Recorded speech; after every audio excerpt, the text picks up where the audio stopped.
자, 우리 오늘은 이제 성경을 펴놓고 로마서를 펴놓읍시다. 자, 제가 조금 전에 한 1시간 동안은 로마서에 대충 배경이 되는 이야기, 쓰게 된 동기, 뭐 이런 것들에 대해서 이야기를 했고요. 그래도 뭐 암만 그런 얘기 들어도 백문이 불여일견이라 그러니까 일단 로마서 말씀을 직접 우리가 대하면서 사도 바울이 왜 이런 얘기를 썼는가, 또 이 얘기를 통해서 우리에게 무엇을 원하는 건가, 어떤 걸 깨닫기를 원하는 건가, 이런 걸 알아가는 게 중요하죠. 간혹요, 제가 이런 게 있더라고. 신학교에서요, 오랫동안 이렇게 신학교에서 공부를 하면 여러분들 성경 66권을 다 배울 것 같죠? 아주 묵을통달하게. 절대 안 그래요. 구약개론, 신약개론 해봐야 마치 수박 겉핥기식으로 그냥 이런 배경적인 얘기, 왜 썼나, 어째 썼나, 이래 놓고서는 정작 성경 본문 안에서는 구절구절 살피지 못하는 경우가 참 많아요. 그래서 그냥 속으로만 나는 성경을 다 띄었거니 생각하지만 실제 성경을 보면은 하나도 모르는 경우들이 태반이에요.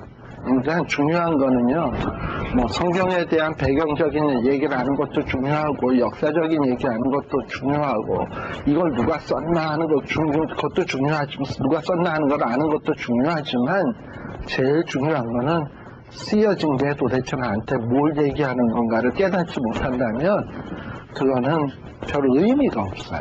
그래서 항상 여러분들이 제일 중요하게 생각해야 되는 거는, 그리고 가장 중요한 거는 성경 본문이다. 이 생각을 꼭 가지시고, 성경 외에 물론 좋은 글들 많죠. 은혜 받을 수 있지만, 더 소중히 여겨야 되는 것은 항상 성경 본문이다라는 생각은 잊지 마시는 여러분들 되시길 바랍니다.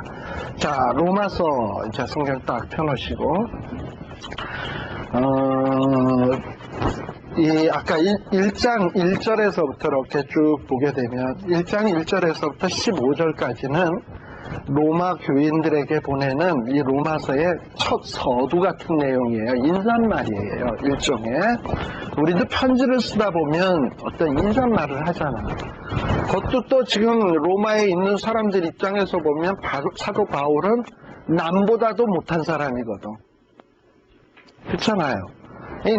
남한테서 왔는데도 이거 어떤 인간이 보냈어? 이러고서는 거들떠도 안 볼 수도 있고. 근데 남보다도 더 못한 인간, 원수 같은 인간이 편지를 보냈다? 그럼 그거 읽겠습니까? 안 읽겠습니까? 그러니까 사도 바울이 이 인사말을 굉장히 정성스럽게 쓰고 있어요. 어떻게 쓰고 있냐? 1장 1절을 보세요. 지금 이 로마에 있는 그리스도인 입장에서 보면 사도 바울은 원수 같은 사람이거든요. 그러니까 사도 바울은 뭘 얘기해야 될 필요성이 있냐면, 난 니네 원수 아니다, 이제는. 이 얘기를 하고 싶어요. 그래서 나도 이제는 예수 그리스도를 핍박하는 자가 아니고, 나도 너희와 똑같이 예수 그리스도의 종이다. 나도 이제 예수님의 종 됐다. 니들하고 똑같다. 그리고 나도 이제는 뭐를 위해서 사는 자냐 하면 복음을 위해서 사는 사람이다. 그러니까 이 1장 1절 첫머리 쓸 때는 이 로마의 사람들하고 자기 사이에 아주 높게 쌓여져 있는 이 장벽을 허물고자 하는 이런 마음에서 지금 쓰고 있는 거예요. 근데 이건 사도 바울이 그러니까 1장 1절은 깊은 뜻을 담아서 쓰는 거죠. 근데 우리는 보통 편지를 쓸 때 첫머리에는 어떻게 씁니까? 전혀 안 그렇게서 그동안 만수무강하옵시고 간의 평안 어쩌고 저쩌고 하시온지요. 이거는 완전히 입에 배고 머리에 밴 인사말이야. 근데 사도 바울이 이 로마서 1장 1절을 쓰는 것은 굉장히 신경 써서 하는 거예요. 저들이 나를 어떻게 생각하는지도 알고, 그리고 내가 가게 되면 혹 나를 핍박할 수도 있는데 어떻게 하면 이 문제를 해결하지?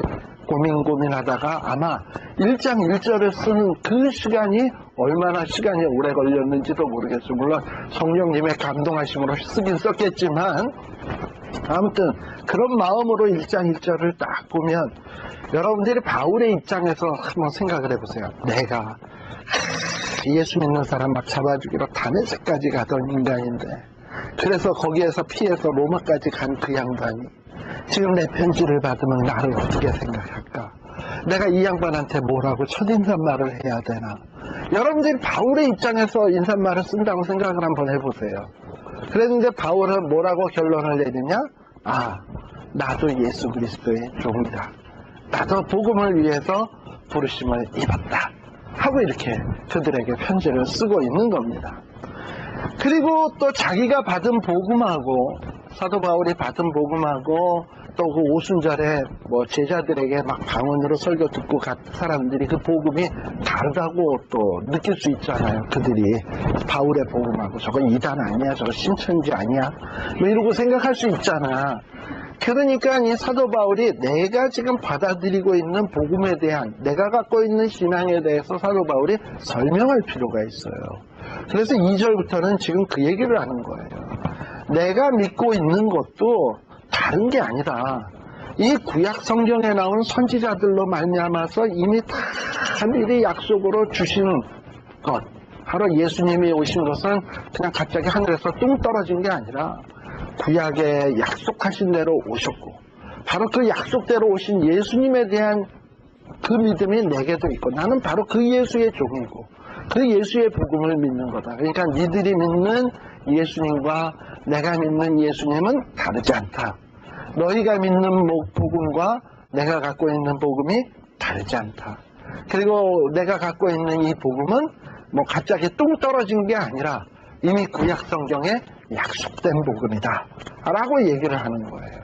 그래서 3절, 4절, 5절에 나오는 내용들이 다 바로 그런 내용입니다. 특히요, 이 로마에 있는 사람들 가운데는, 이 로마에 있는 그리스도인은 두 가지 부류가 있어요. 첫 번째 부류는 유대인들, 오순절에 갔다 예수 믿고 돌아와서 또 유대인들이 예수 믿게 된 케이스가 있을 거고, 또 하나는 이방인들도 있습니다. 이방인, 원래 로마 사람. 그래서 나중에 로마서 16장 마지막 부분에 보게 되면 여러 사람들 이름이 나와. 거기에 보면 뭐 베베 집사에서부터 시작을 해가지고 여러 사람들의 이름들이 쭉 나오거든요. 인사말에 보면은.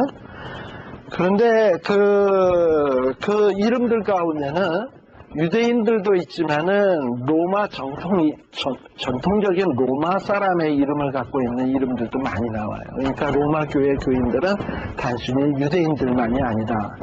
그런데 특별히 이 유대인들에게 얘기하기 위해서 지금 3절부터의 내용이 나오는 거예요.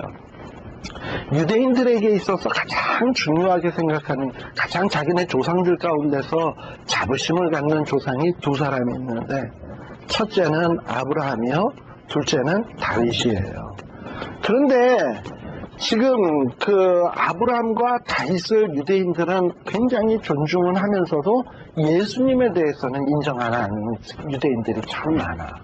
그래서 사도 바울은 뭐라고 얘기하냐면, 내가 믿는 이 예수님은 어떤 분이냐, 다윗의 혈통으로 나셨고, 그리고 또 다윗의 혈통으로 날 뿐만 아니라 성결의 영으로 부활하신 분이고 하나님의 아들 되셨고, 그리고 바로 이분이 누구다?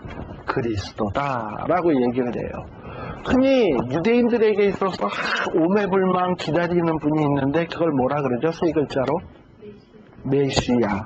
메시아라는 말은 히브리식 발음이 메시아고, 메시아의 뜻이 뭔지 알아요? 기름 부음 받은 자. 헬라어로 기름 부음 받은 자가 뭔지 알아요?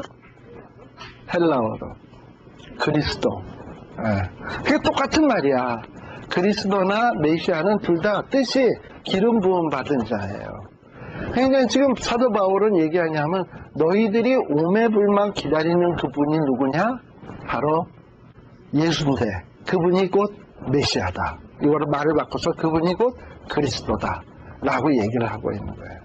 그리고 너희도 바로 그 그리스도의 부르심을 입은 자고, 나도 그분의 부르심을 입은 자다.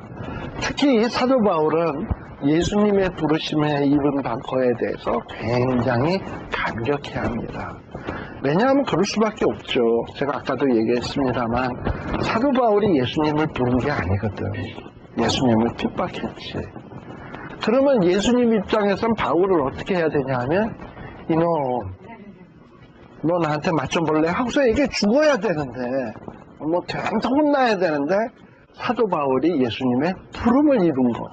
그러니까 도저히 예수님에게 뭔가 이렇게 사랑받고 예수 그리스도의 종이 될 자격 없는 사람인데, 자기가 이렇게 예수님에게 부름을 받아서 사도로 쓰임 받는다는 사실에 대해서 대단한 감격이 있었습니다. 여러분들은 그런 마음이 있는지 몰라요. 저는 옛날에 이런 얘기를 한번 들어본 일이 있어요. 어느 분이 목사 안수를 받고 목사님이 됐대. 그리고서는 그게 너무 감격스러워서 거울을 보면서 자기 얼굴을 쓰다듬면서 내가 목사다. 내가 목사다. 그랬다는 거야. 그러면 여러분들은 목사는 아니니까 집에 가서 거울을 보면 내가 권사다. 내가 집사다. 그러면서 한번 생각을 한번 해보세요. 내가 과연 그럴 자격이 있나? 그러니까 예수 믿는다는 거는 내가 받은 바 직분, 하나님이 나를 불러주신 그 어떤 위치에 대한 그 감격이 좀 있어야 그 일을 감당할 수 있는데, 나는 장로쯤은 돼야지, 나는 권사쯤은 돼야지 이래버리면 은혜가 없는 거예요. 그럼 어떻게 보면 사도 바울은 굉장히 은혜를 받은 사람이야. 나는 죄인 중에 괴수다. 사도 중에 가장 미천한 자다. 이 의식이 들었다는 것 자체가 은혜인 거야. 그러니까 여러분들도 뭐가 은혜의 출발이냐면, 나는 정말 만물의 찢기와 같은 자다. 정말 별 볼 일 없다. 그런데 어느 날 보니까 내가 목사가 됐어. 내가 권사가 됐어. 그러면 거울을 보면서 나는 목사다. 나는 권사다. 내가 집사다. 나 같은 게 교사가 됐네. 내가 세례받았네. 이런 게 있어야 된다 이 말이에요. 바울은 그런 마음이 있었어요. 내가 부르심을 입었다라는 거.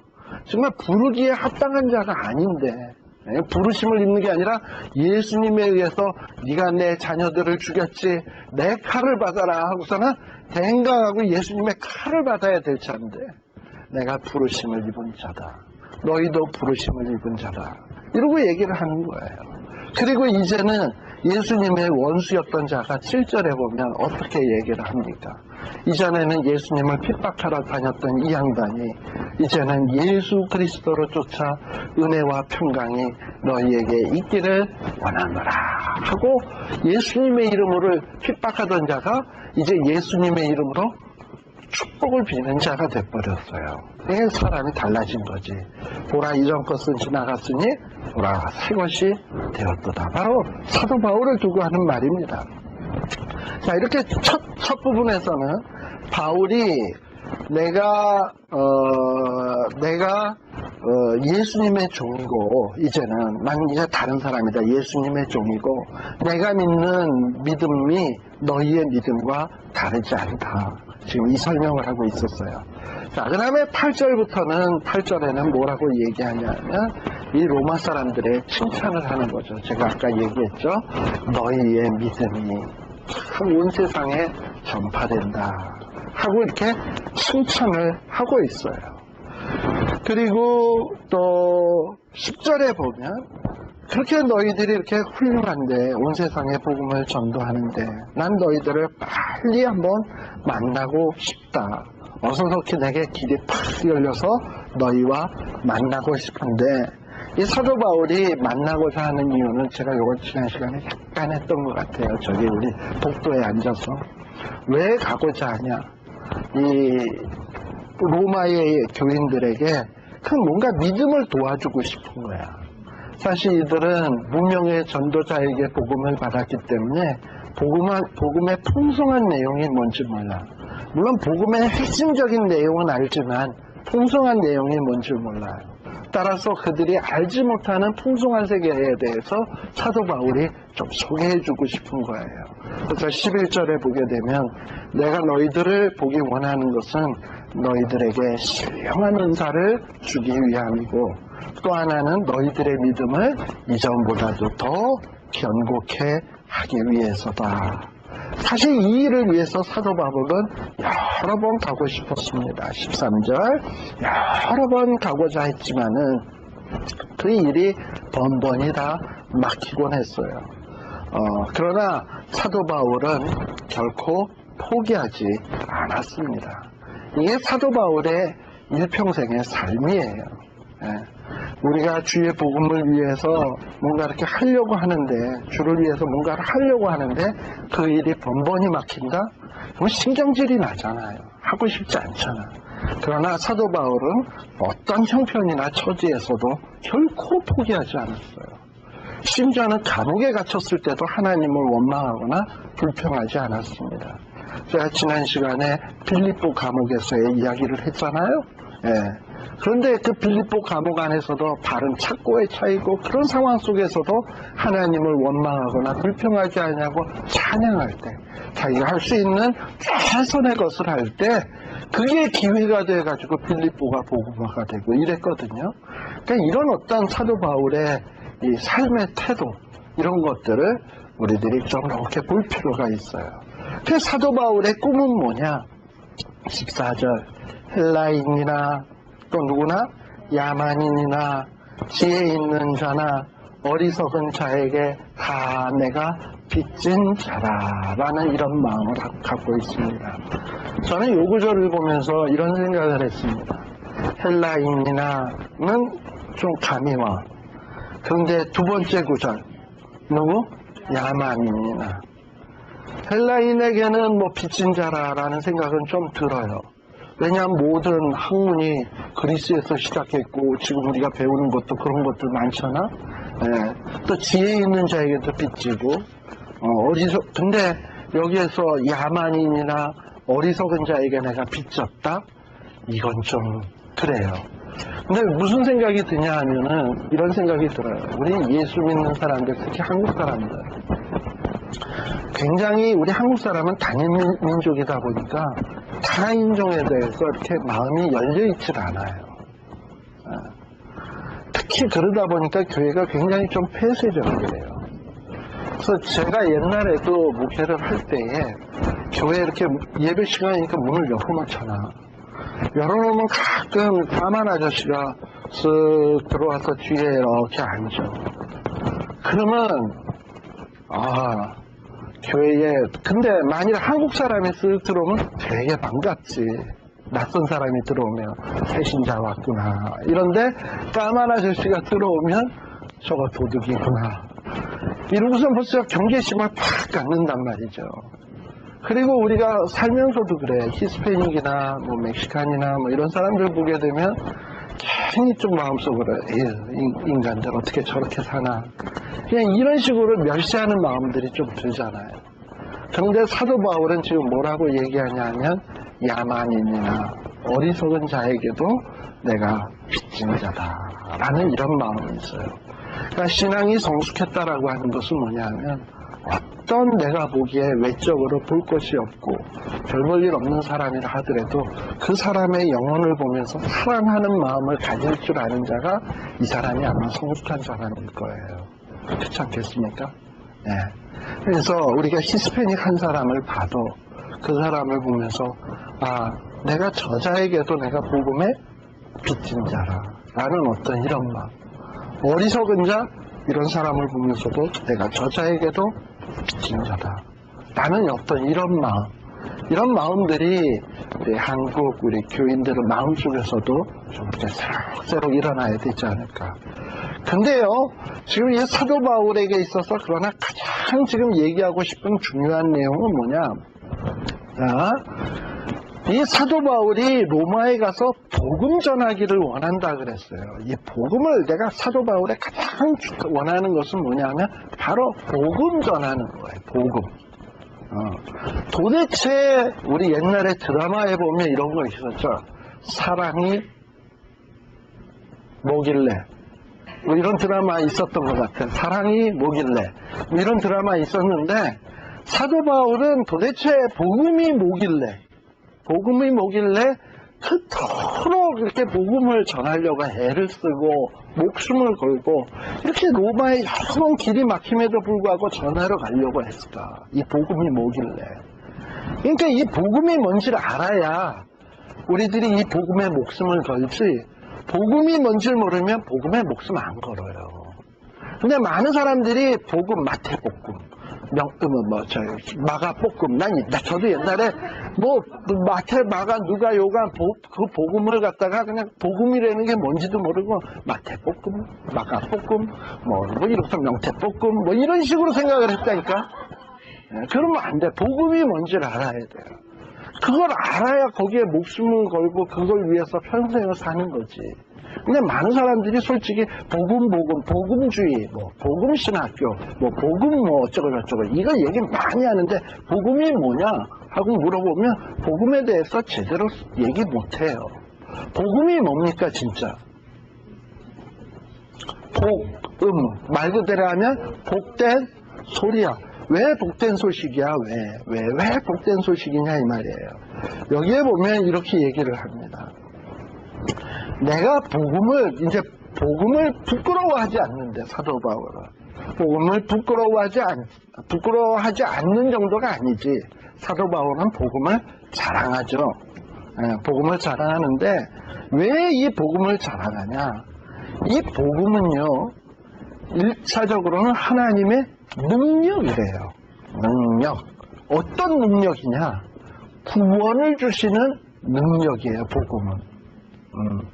그리고 이 복음은 구원을 주시는 능력인데 유대인에게만 편중된, 유대인에게만 한정된 거냐, 부자 나라에만 한정된 거냐, 그게 아니라 유대인이든지 헬라인이든지 온 인류에게 다 주어질 수 있는 어떤 하나님의 구원의 능력이 복음이에요.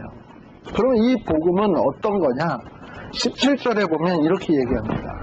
복음에는 하나님의 의가 나타났다라고 했어요. 하나님의 의. 이 의라는 건 옳은 거 아닙니까? 옳을 의. 하나님의 옳은 어떤 방법인데 원래 사도 바울은 자기가 옳게 살기 위해서요. 유대인으로서 율법을 받았잖아. 그래서 이 율법을 지키려고 애를 썼어요. 의에 이르려고. 애를 썼는데 한만 애를 써도 그 율법을 다 지킬 수 있냐 하면 지킬 수 있는 사람이 없어요. 아마 외적으로 이 율법의 글씨대로라 그 글씨에 담겨진 뜻은 무시하고 글씨대로라 하면 사도 바울을 찾아볼 게 없었을걸요. 그러나 내면적인 어떤 이 율법의 정신을 살려서 체크해보면 사도 바울은 다 걸리는 거야. 예를 들면 어떤 식이냐. 성경에 보면 8계명 뭐죠? 그냥 갑자기 톡 하고 나오면 생각이 안 나. 8계명 하면 살인하지 말라. 7계명 뭐죠? 가늠하지 말라. 8계명 도적질하지 말라. 6계명이 살인하지 말라. 그렇잖아요. 그런데 성경에 보면 예수님은 말씀하시기를 뭐라고 얘기하냐면 사람을 보고 미워하면 살인이다. 똑같이 취급한 거예요. 미워한 거나 살인한 거나. 그러니까 사도 바울은 그런 차원에서 생각한 거예요. 내가 이전에 몰랐을 때 그렇게 열심히 살려고 해봐야 미워하는 마음 먹으면 살인한 거랑 똑같아. 여자를 보고 음욕을 품는 자마다 뭐 한 거야? 가늠한 거야. 그러니까 율법으로 한만 애를 써도 자기가 도저히 의로워질 길이 없는 거야. 미워하는 거, 음욕을 품는 거 이런 차원으로 보면 율법 다 어긴 거야. 그러면 우리가 의로워질 길이 없잖아.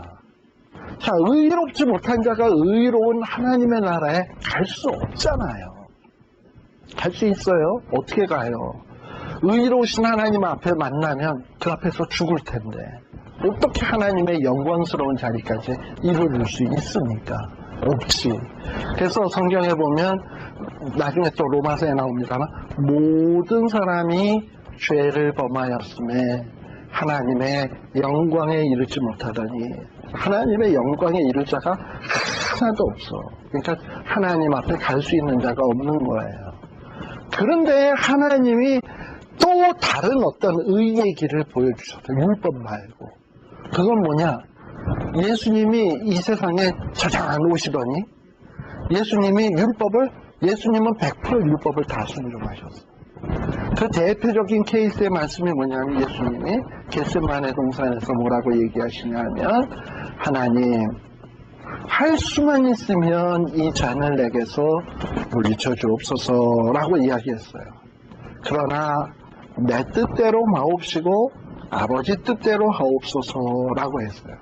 그리고 아버지 뜻대로 하기 위해서 예수님은 어디로 가셨냐면 십자가 지러 가신 거예요. 그러니까 예수님의 일평생의 삶은요, 하나님의 뜻에 자기의 뜻을 꺾는 순종하는 삶을 사신 분이에요. 그렇게 해서 정말 예수님은 일평생을 다 의롭게 사셨어요.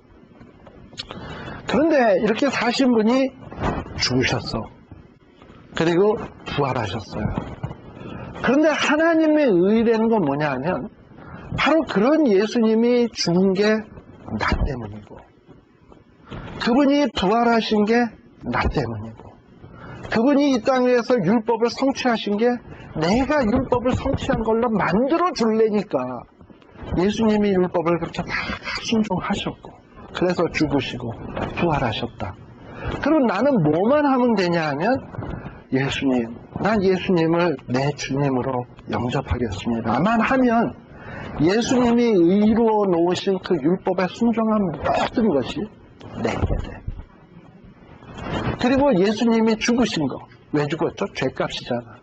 그 죽음이 내가 지었던 죄값을 다 치르게 돼버려요. 예수님의 죽음으로. 또 예수님이 부활하셨잖아요.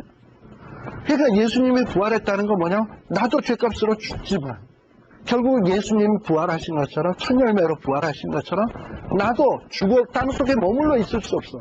예수님과 이미 나는 믿음으로 결합된 자가 되었기 때문에 예수님과 함께 일어난다는 것. 이게 뭐냐면 하나님이 또 다른 우리에게 구원 얻을 수 있는 길을 주시는 거예요. 그러니까 이게 뭐냐 하면은 지금 하나님이 하나님의 의가 나타났다 그런 거예요. 또 다른 의. 율법 말고. 그러니까 이게 이 또 다른 의가 나타나서, 근데 이 의는 어떤 의냐면 율법은 행해야 의잖아. 지켜야 의잖아. 근데 이 의는 어떤 의냐면 지키고 행하는 게 아니라 예수를 믿음에 이르고 그 믿음으로 말미암아 의는 믿음으로 되는 거예요. 믿음으로 말미암아 사는 거래. 그러니까 우리가 할 수 있는 건 딱 하나야. 믿음. 그 되게 어떻게 보면 너무나 무식하고요. 너무나 말도 안 되는 거예요, 세상에. 저는 이건 볼 때마다 난 그런 생각이 참 많이 드는데요. 어떻게 이게 말이 됩니까, 이게? 믿는데 어떻게 내 죄가 사해져? 여러분들 세상 법정에 가서요, 죄 짓고요. 나 예수 믿거든요? 나 죄 사해줘야 되거든요? 박박 우겨보십시오. 누가 용서해줘요, 그거? 살인했다고, 간음했다고, 도적질했다고, 내가 가가지고, 나 예수 믿었거든요? 용서되죠? 갑니다. 하고 가면, 그거 됩니까, 이게? 말이 안 되지. 저 인간 돌았나, 이러지. 근데 그게 누구한테는 통하냐 하면, 하나님 재판장 앞에는 통한다니까. 나 예수 믿거든요. 그러면 돼. 그게 하나님의 의인 거예요. 그러니까 정말 말이 안 되는 거죠. 근데 그런 말 안 되는 사건이 또 하나 있어요. 구약성경에. 이미 제가 얘기했는지 모르겠습니다만, 요한복음 3장 16절에 보게 되면 우리가 다 외우는 말씀 아닙니까? 다 같이 시작.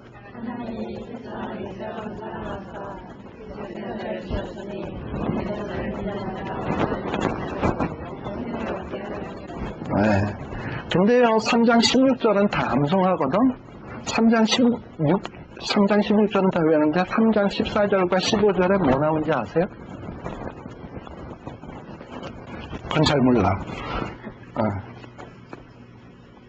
그건 뭐가 나오냐면 모세 때 노뱀 얘기 나와요.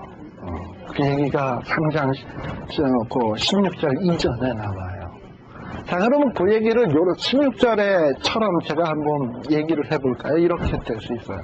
하나님이 광야에 있는 이스라엘 백성을 이처럼 사랑하사 못돼 쳐먹어서 다 불에 물리게 하셨는데도 불구하고 하나님이 노뱀을 주셨으니, 지팡이 위에 노뱀을 주셨으니 누구든지 그 노뱀을 쳐다보는 자는 독이 퍼져서 죽지 아니하고 살아나리라. 말 되죠? 네. 근데 그게 말이 되는 말이냐고. 근데 독뱀에 물려서, 불뱀에 물려서 독이 퍼지기 시작하면 어떻게 해야 살아? 일단 독이 퍼지지 않도록 쪼맨다, 꽁꽁 맨다.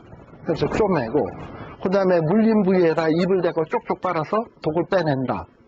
그리고 거기에다가 곰기지 않고 하도록 하기 위해서 항생제를 뿌린다. 그래야 산다 라고 성경에 써있다면 그건 말이 돼. 근데 어떻게 그게 말이 되냐고요. 믿음으로 산다? 근데 그게 하나님이 이스라엘 백성들에게 주신 구원의 길인 거예요. 그렇게 해주겠다는 거예요. 왜냐? 하나님은 전능하시기 때문에 하나님이 보고자 하는 것은 어떤 약효에 의해서 치료되는가 하는 사실인가를 다른 있는 거를 보려는 게 아니라 내가 이런 방법을 마련을 했는데 네가 이 방법을 믿어? 그럼 내가 그냥 고쳐줄게. 이건 거거든요. 그러니까 하나님이 원하시는 거는 네가 내 말을 신뢰해 안 해. 그거 묻고 있는 거예요. 그래서 그냥 불뱀에 물려서 온몸에 독이 퍼지는데 아이고 말도 안 되는 방법을 주시고 그것대로 하면 산다고 말이 안 되네.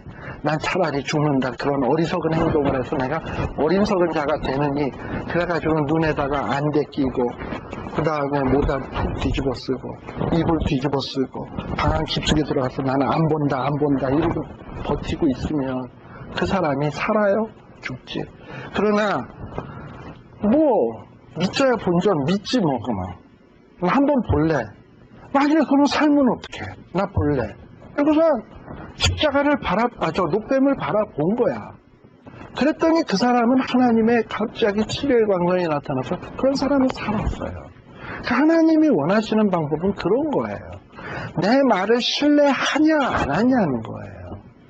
근데요, 그러니까 이게 얼마나 귀한 건지 몰라.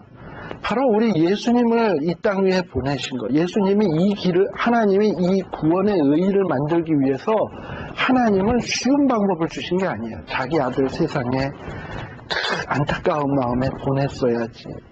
보냈는데 그 아들이 가서 사람들에게 환영받았습니까? 이 사람에게 핍박받고 저 사람에게 핍박받고 하늘에서 보는 하나님 입장에서 보면 예수님이 이리 터지고 저리 터지고 하는 모습 봤을 때 얼마나 하나님의 신경질 났겠어요.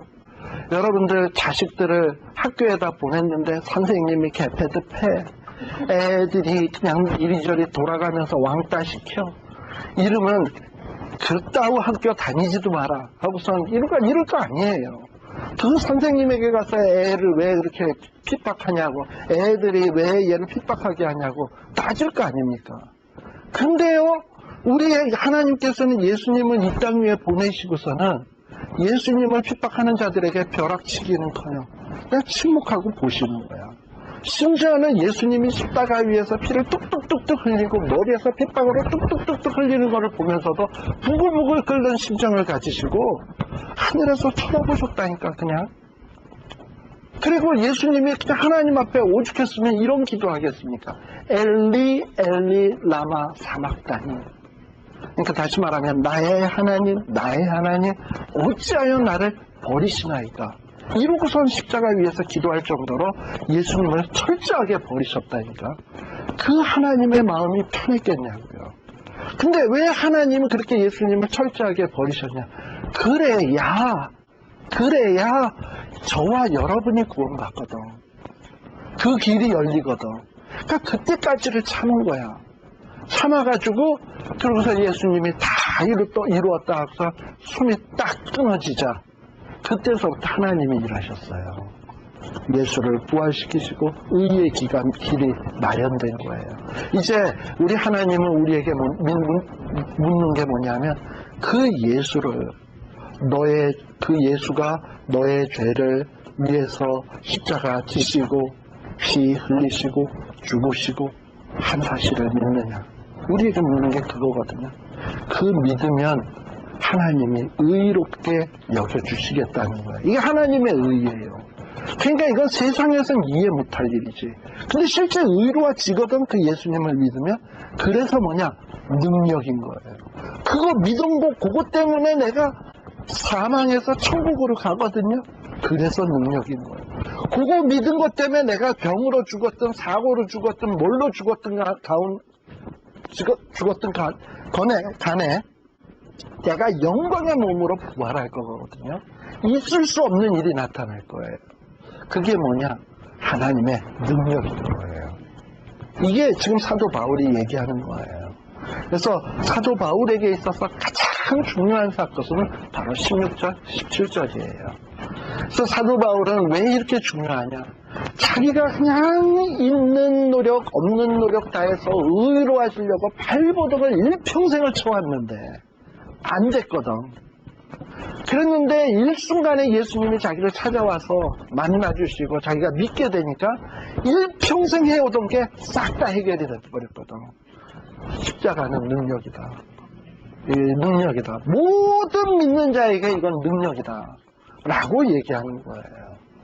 그래서 우리도 역시 마찬가지인 거예요. 왜 복음이냐? 왜 복음? 여러분들 구원받으려고 열심히 행해보세요.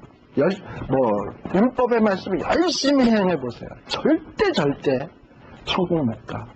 그러나 극단적으로 얘기하면 율법 하나도 안 지켰어. 그냥 못된 짓만 다 했어. 그랬는데 마지막에 주님, 나 정말 못했거든요. 하나도 지킨 게 없거든요. 이런 나도 용서받을 수 있나요? 예수 믿는다는 이유 때문에 나도 용서받을 수 있나요? 있다면 나 예수님 믿고 싶은데요. 라고 고백만 하면 그 사람 의로워져요. 이게 복음인 거야. 그러니 이 복음의 깊이를 제대로 이해를 못하면 간격이 없지. 우리 곰곰이 한번 지난날 한번 이렇게 돌이켜 봅시다.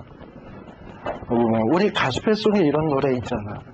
내 평생 살아온 길 걸음마다 다 뭐뿐입니다? 죄뿐입니다. 솔직히 지난날 이렇게 돌이켜서 생각을 해보면 죄 아닌 게 어디 있고 문제 아닌 게 어디 있고 정말 더러운 냄새 안 나는 게 어디 있어. 그런데 이런 나도 용서받을 수 있나요? 하나님 앞에 나아가는 거예요. 이런 나도 용서받을 수 있나요? 그러면 예수님이 뭐라 그러냐면 그래, 너가 나를 믿기만 하면 용서해 주겠노라 할 때 예수님에게 흥하고 손 내미는 게 이게 바로 믿음이거든요. 바로 하나님이 그걸 보시겠다는 거예요. 왜 그랬냐? 사람이 가만 보니까 의를 행할 자가 없어. 저러다간 다 망해. 그러니 할 수 없이 하나님이 살리는 방법이 이 방법밖에 없어. 그래서 그 방법을 마련하셨는데 어떤 인간들은 예수님을 비웃고 조롱하고 예수님의 죽음에 대해서 폄하하고 이래요. 제가 오기 전에 컴퓨터로 신문을 한번 딱 봤어요. 신문에 어떤 일이 나왔냐 하면 어떤 사건이 나왔냐 하면 이명박 대통령이 한국의 조영기 목사, 김장한 목사, 기타 등등 하용조 목사 각계 그 한국 교계의 최고 원로 어른 목사님들을 청와대에다 불러 모아놓고 그분들에게 여러 가지 나라 현 시국에 대해서 이렇게 조언을 구하는 모임을 모였나 봐요. 그래서 이렇게 여러 가지 얘기들이 오갔는데 그거에 대한 기사가 딱 신문에 나왔거든요. 그런데 그 밑으로 쭉 내려갔다 보니까는 그 밑에 요즘 신문 같은 데 보면 댓글이라는 거 있잖아, 댓글. 우리 고집사님이 잘 쓰시는데 댓글이거든. 댓글 같은 데 보면 못이라 써요. 근데 어떤 인간들이 그 댓글을 써놨는데 뭐라 그랬냐면 세상 사기꾼들 여기 다 모였네. 그렇게 써놨어요. 그러니까 나라를 사기치면서 뭐 이렇게 미국에 아부하면서 먹고 사는 놈, 11조를 빈자에서 교인들 주머니에서 돈 털어먹는 놈, 이러고서는 어떤 예수 믿는 자들을 아주 모욕적으로 묘사하고 예수님을 사기꾼으로 묘사하고, 그리고 그런 식으로 댓글을 쓰는 사람들이 있더라고요. 이들이 복음을 알까? 복음을 알았으면 과연 이런 말이 나올까? 그리고 하나님이 그렇게 자기 아들까지 죽여가면서 우리를 위해서 피 흘리시면서 마련해온 그 십자가의 도, 의의 길, 그 의로운 길에 대해서 이렇게 말로 형용할 수 없는 말로 모욕하는 자에게 하나님이 과연 용서하실까? 이런 마음이 들더라고요. 저는 우리 하나님이 제일 싫어하는 죄가 뭐냐 하면, 그래도 내가 살인을 하고 간음을 하고 도적질을 하고서 하나님, 나 살인했거든요, 도적질했거든요, 하나님은 날 용서해 주세요 하는 거는 용서가 돼. 그러나 하나님 뭐 예수를 통해서 구원받는다고요? 십자가를 통해서 그런 웃기는 게 어디 있어요? 하나님 혼자서 잘 먹고 잘 사세요. 이건 용서 못해. 네. 그냥 우리들이 하는 것 가운데 그래요. 내가 예를 들어서 목사님이 오신다고, 신방 오신다 그래가지고 좋은 음식을 그냥 집에서 겉도 뭐 캐더링이 오면 성의가 없다고 집에서 그냥 뒤집어 뽑고 별거 다 해갖고 툭 내와서 한술 딱 뜨더니 맛이 뭐 이래요? 이걸 요리라고 하셨어? 물론 그럴 목사님 없겠지만, 만일에 어떤 목사님이 그렇게 얘기했다 칩시다. 그거는 돈 얼마 사기당한 것보다 더 기분 나쁘고 더 신경질이 나고 완전히 내 인격을 모독한 것 같아요. 우리 집을 뭘로 보면 나를 뭘로 보나. 분노하죠, 분노. 그것처럼 우리 하나님이 우리에게 분노하는 일은 딱 한 가지인 거예요. 우리를 위해서 피 흘려서 마련한 의의 길, 그 길을 무시하고 폄훼하고 조롱하는 자는 하나님이 용서 못하십니다. 그래서 사도 바울은 지금 바로 그것이 복음이다라고 설명하고 있는 거예요. 자, 그러면 이 복음이 과연 또 어떤 거냐? 복음에 대한 설명을 하는데요. 18절서부터 이제 쭉 나오는 내용은, 이제 먼저는 이방인들, 다시 말하면 유대인들이 아닌 온 세상 어떤 인류들, 유대인 외의 어떤 모든 인류들이 어떠한가, 왜 이들에게 복음이 필요한가 하는 이유를 설명을 해요. 왜 복음이 필요한가, 이들이 어떤 상태인가. 즉 결론적으로 얘기하면 이 세상의 모든 사람들은 다 죄인이라는 거예요. 보세요. 자, 하나님의 진노가 불의로 진리를 막는 모든 경건치 않음과 불의에 대하여 하늘로 쫓아 나타나는데, 다시 말하면 죄인에게 대해서는 하나님이 심판할 수밖에 없어요. 그러면 세상에 있는 사람들은 어떠한 상태냐? 사실 하나님을 알만한 것이 사람 속에는 누구나 다 있대, 19절. 그래서 이 사람은요, 알게 모르게 그랜드 캐년이나 어디 경치 좋은 데 가서 딱 보는 순간 뭔가 나보다 더 큰 존재가 있음을 느끼게 돼 있어요. 아, 이거 뭔가 조물주가 대단하다 라는 거 느껴요. 근데 스스로 부인할 뿐이지. 그래서 하나님을 알만한 것을 하나님은 다 주셨대. 근데 하나님 앞에 영광 돌리지 않냐고 21절, 감사치도 아니하고 오히려 그렇게 영광 돌리지 않고 감사치 않는 생활이 계속 되다 보면 하나님 없었어 하다 보면 없어가 돼버려. 안 돼요 하다 보면 돼요가 돼버리고, 부정하다 보면 그냥 그렇게 돼버려요. 그래서 생각이 허망하여지고 미련하여지고, 그러다 보면 하나님 이제 없다고 생각하게 되고, 대신 또 뭘 또 만드냐? 우상 만들어. 하나님 앞에 영광 돌리는 게 아니라 어떤 정말 터무니없는 것에 가서 우상 만들고, 또 하나님이 싫어하는 거, 정말 정욕대로 욕되게 사는 거, 24절. 그러고 산다 이 말이에요. 네. 바로 이게 세상의 사람들이에요. 세상의 사람들. 이런 세상의 사람들에게 있어서 이렇게 28절에 보면 하나님을 마음에 두기 싫어하게 되면 어떤 일들이 생겨나게 되냐. 29절 보면 하나님이 마음에 없으면 당연히 나오는 게 뭐냐면 불의, 추악, 탐욕, 악의, 시기, 살인, 분쟁, 사기, 악독. 또 거기에다가 또 뭐 또 있냐? 수근수근. 사람들 가운데서 뭐 불의, 살인, 뭐 사기 이런 거는 죄라고 생각하는데 시기는 별로 그렇게 썩 죄라고 생각 안 하는 사람 많고 또 뭣도 별로 죄라고 생각 안 하는 사람 많으냐면 수근수근. 오히려 더 많이 수근수근하지 예수 믿는 사람들이. 어디서 이상한 얘기 들었다 그러면은 이 복음을 전하리 해서 전화해서 김 집사 들었어?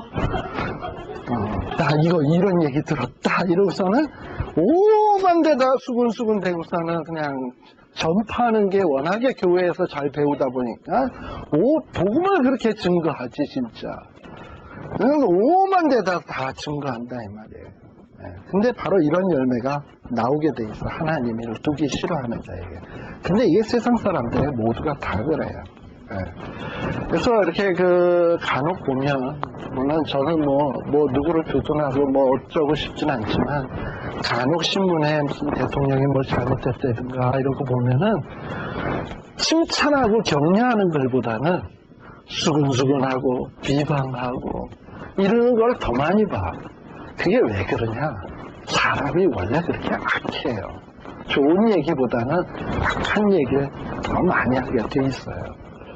그러니까 이 성경은 뭐라 그러냐면 바로 이렇게 하나님을 마음에 두기 싫어하는 자들은 결국 이런 죄를 지을 수밖에 없고 이런 죄로 말미암아 결국 18절 아까 19절에 나왔지만 불의한 자 경건치 않은 것 불의에 대해서는 하늘로 쫓아 진노가 내리게 돼 있다 이 말이에요. 그러니까 모든 사람 세상의 사람들이 이런 진노의 대상인 거예요. 자 그리고 또 2장에도 보게 되면 2장 1절에 보면 남을 판단하는 사람아 물론 누구든지 내게 핑계치 못할 것은 남을 판단하는 내가 너를 정죄함이니 판단하는 내가 같은 일을 행함이니라 라고 되어 있어요. 자 특히 유대인들은 자기네들이 율법을 갖고 있다 해가지고 자기네들은 선민이요 거룩한 백성이요 하나님의 특별히 사랑하는 백성이라고 하는 자부심이 늘 있었어요. 그래서 유대인들을 보면서 할례도 받지 못한 것들이 율법도 받지 못한 것들이 더러운 것들이 이러고서는 이 모양 저 모양으로 세상 사람에 대해서는 판단하고 정죄하고 자기와 같지 않음에 대해서 아주 멸시하고 천대했습니다. 그러나 지금 이 2장에서 나오는 내용은 뭐냐면 유대인들을 꼬집고 있는 거예요. 그래 세상 사람들은 이렇다 치죠. 너희는 어떠냐? 너희들이 남을 판단하는데 너희도 결국 그 판단으로 인해서 너희들이 정죄당할 거다 라고 얘기를 하는 거예요. 특별히 이스라엘 사람들의 죄는 뭐냐 하면 특별히 열어보세요. 4절 5절에 보세요. 거기에 보면 어떤 얘기가 나오냐면 내가 하나님의 인자하심이 너를 인도하여 회개케 하심을 알지 못하여 그의 인자하심과 용납하심과 길이 참으심의 풍성함을 멸시하느냐. 지금 무슨 얘기냐면 아까 하나님이 또 다른 의의를 마련하셨다 그랬잖아요. 의에게 그게 뭡니까? 예수님을 이 땅 위에 보내시고 십자가에 죽게 하시고 그걸 믿으면 구원 얻게 해주신다고 한 것. 그런 하나님의 인자하신 계획, 그 사랑의 계획을 이스라엘 백성들에게 다 보여주셨어요. 그런데 이스라엘 백성들은 그것을 끝까지 예수님에 대해서 인정을 안 하는 거야. 예수님이 왜 메시아냐? 왜 예수님이 하나님이 보낸 자냐? 예수님의 죽으심이 나랑 도대체 무슨 관련이 있냐? 예수님의 부활하심이랑 나랑 무슨 관련이 있냐? 아니 예수님은 부활 안 했다. 제자들이 시체 훔쳐가지고 부활했다고 거짓말 치는 거다. 이러면서 예수님의 부활 사건, 십자가의 사건 이런 모든 것들을 다 폄훼하고 멸시해요. 바로 하나님이 분노하시는 게 바로 그것입니다. 그러니까 어떻게 보면 이스라엘 사람들에게는 더 무서운 죄, 이 이스라엘의 죄는 더 무서운 거예요. 특별히 5절에 보면 내 고집과 회개치 아니한 마음을 따라 하나님이 어떻게 하겠다? 진노를 내게 쌓겠다라고 이야기를 했어요. 네, 바로 이게 유대인들의 죄악을 지적하는 거예요. 그래서 12절에 보면 로마서 1장 12절에 보면 율법 없이 범죄한 자, 이방인들이겠죠? 이방인들은 율법 없이 양심의 법에 의해서 망할 수밖에 없어요. 하나님이 알만한 것 주었으니까. 그러나 율법이 있고 하나님의 말씀이 있고 선지자의 글이 있고 그렇게 해서 예언된 글이 있는데 그것을 믿지 않냐고 범죄한 자는 결국 그 일로 인해서 심판을 받을 거예요. 하나님의 약속을 믿지 않은 거에 대해서. 그러면서 이렇게 유대인들도 범죄했고 세상 사람도 범죄했고 그리고 또 봅시다. 또 21절 17절부터 봅시다. 유대인이라 칭하는 내가 율법을 의지하며 하나님을 자랑하고 다시 말하면 이스라엘 백성들은 아까 율법을 자랑했어요. 그리고 21절에 보면 다른 사람들도 가르칩니다. 율법으로 가르칩니다. 보통 신명기 6장 같은 것을 쉐마라 그러잖아요. 쉐마 해서 열심히 가르치죠. 이스라엘 사람들은. 그런데 이들이 실질적으로 말씀을 지키냐, 지킬 수 있냐, 율법을 다 지킬 수 있냐 하면 지킬 수가 없어요. 예.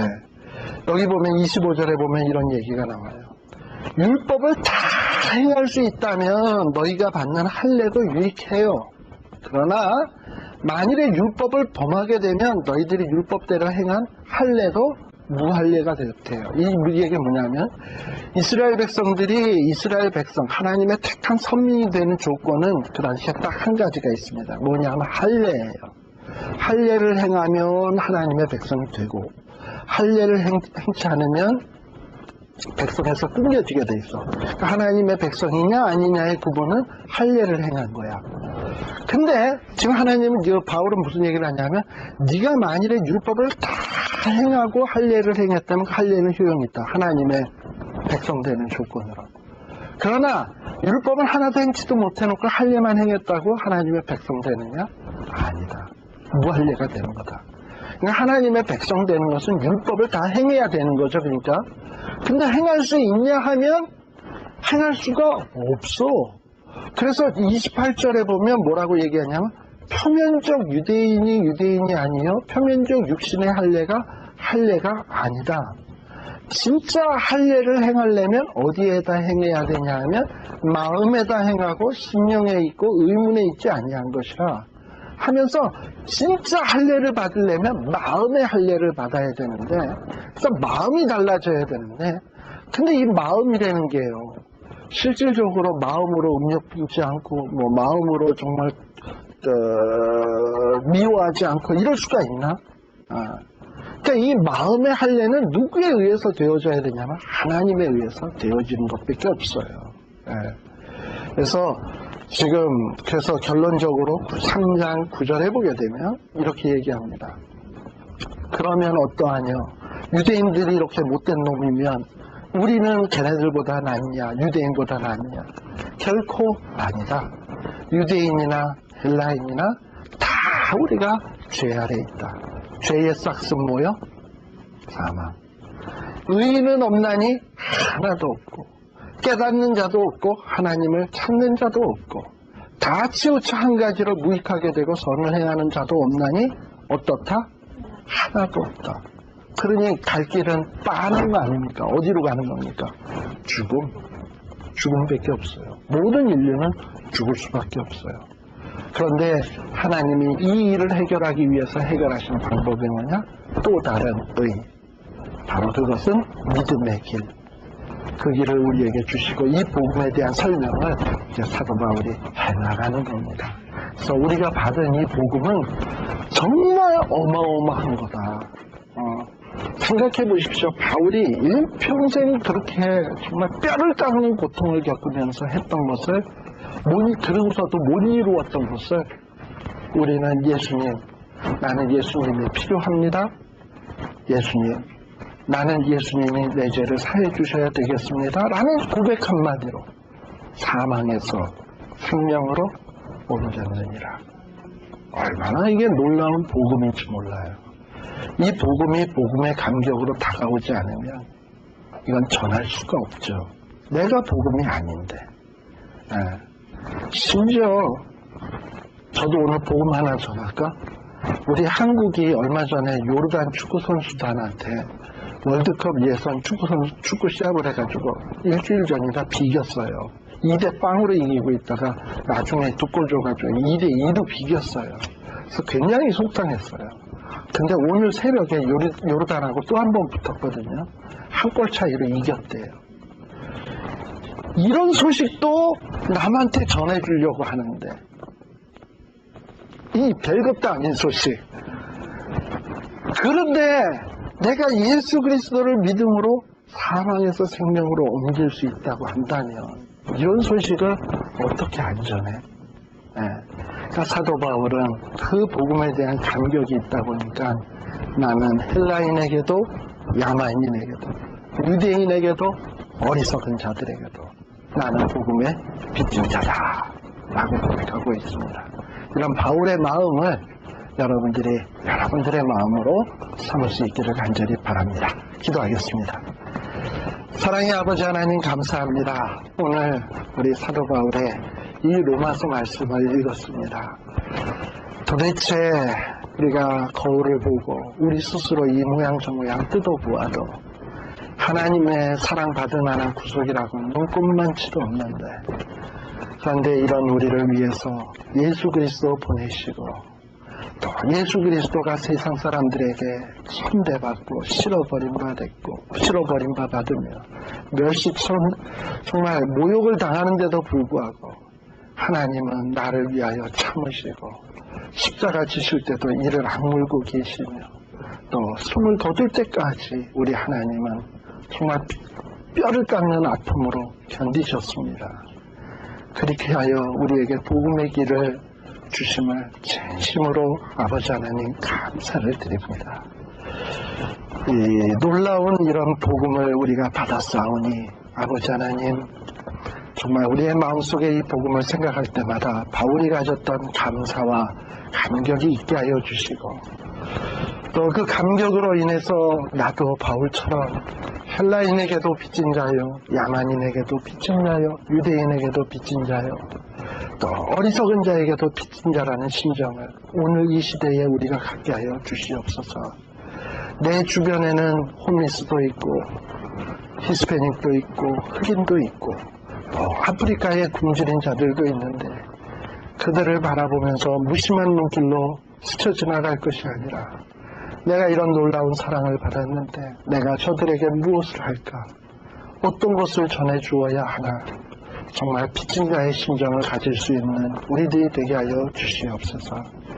아버지 하나님, 우리들의 성경 공부가 정말 말에서 머리로 끝나지 않기를 원합니다. 정말 우리의 심령을 뿌리채 흔들어 놓기를 원합니다. 그래서 우리의 믿음이 자라고 우리의 속에 복음에 대한 감격이 풍성해지며 그리하여 견딜 수 없는 이런 마음들이 용솟음치게 하여 주시옵소서. 예수님 이름으로 기도드리옵나이다. 아멘. 수고하셨습니다. 마치겠습니다.